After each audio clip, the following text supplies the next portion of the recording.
Ice Team Pro Robertson. You know, guys see my sled in the parking lot or buddies and they're like, what the heck? So we figured we'd do a walkthrough and show you kind of all the different changes and things we've done to this.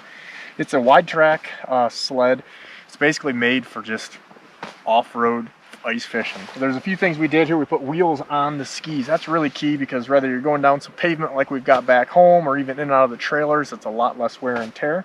I added a front receiver on the front, which I've got now my little auger mount, which was custom made by the guys at Bert's Custom Tackle, and we just added on a stock deal. I added this ring eye because it's a nice tie down point, or if I have to get drug out, but I can actually slide this whole thing out if I want to put a portable winch in there, which I do have. I added a nice big light there, which is kind of nice. I've got it angled up so it doesn't go where my headlights go, and I can kind of see a wider picture. And you run around the side, I put some of the rear bars on here, which is nice for, you know, you can tie stuff to that or just not getting beat around.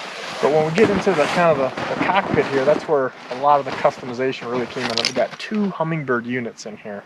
I've got a 9-inch and a 7-inch, and really that was a pretty complex deal to get those all put on there, but it makes a big difference. And as we move down, the guys at Bert's Custom Tackle made me some cool stuff where I've got my spud bar on here so I can get this in and out really easy and basically just use some aluminum tubing so the thing won't come out, but I can get at it super easy. Because I found that, you know, if spud bars are really hard to get at, you get a little lazy with it. And then, you know, because I'm running all this stuff on here, I've got actually some side lights on here too. You can see these LED side lights, and those are really nice on, you know, they're blue lights, and so at night somebody can see me a lot easier, and then my buddies also know that that's me because not many guys have blue lights.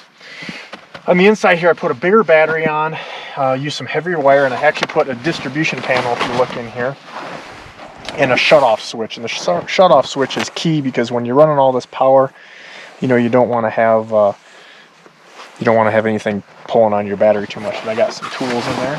And then we come back to the back part here. Actually, even before I do that, so you're hanging on here again, safety stuff. I've got a rope bag, and then I've got my nebulous on the opposite side. All that stuff out and ready to go.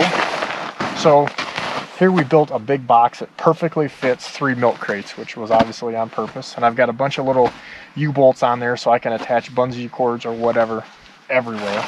And the thing I like about this is I can take these milk crates out and I can put in big boxes and different things depending on what I'm doing, where I'm going. Here's my little secret compartment here. We utilized every single inch in that seat, underneath seat stuff. Basically, we put in a boat compartment, and we can't turn that all the way up without my stuff falling out because I don't have it in there, but I've got a compartment here. It's pretty much that whole underneath stuff, so there's no wasted space. And for me, that's just all my safety gear and some toe straps and things like that. And it's just stuff I don't get at a lot. And we've got that all locked in with a little safety pin here. Then you come around the back, got a big toolbox that I just bought. So it's way easier to buy that. And I've got it mounted to it. Then I've got like my rod case on top, my Humminbird 360. I've got the big Lakewood case, 41 inches. And so all this stuff was made perfectly so I wasn't much wider than the machine that could fit the rods that I use.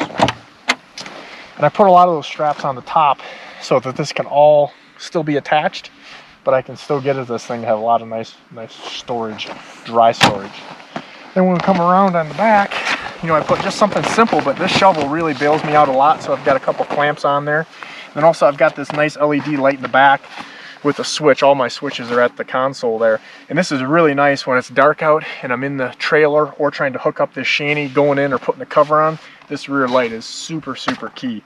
And then the last thing was kind of a little idea that I came up with is I've got a receiver in the back as well, as you can see, and I just had some angle welded to that. So when this shanty comes around, it can't get caught up in my tracks, you know, and I've got one for my Argo. We run them on the 4-wheelers. So no matter what, this bar can't come around and sway, kind of, you know, serious dog leg or get caught up in the tracks. But a lot of little things went on and a lot of time. There's a few things that make my sled machine pretty darn nice for me.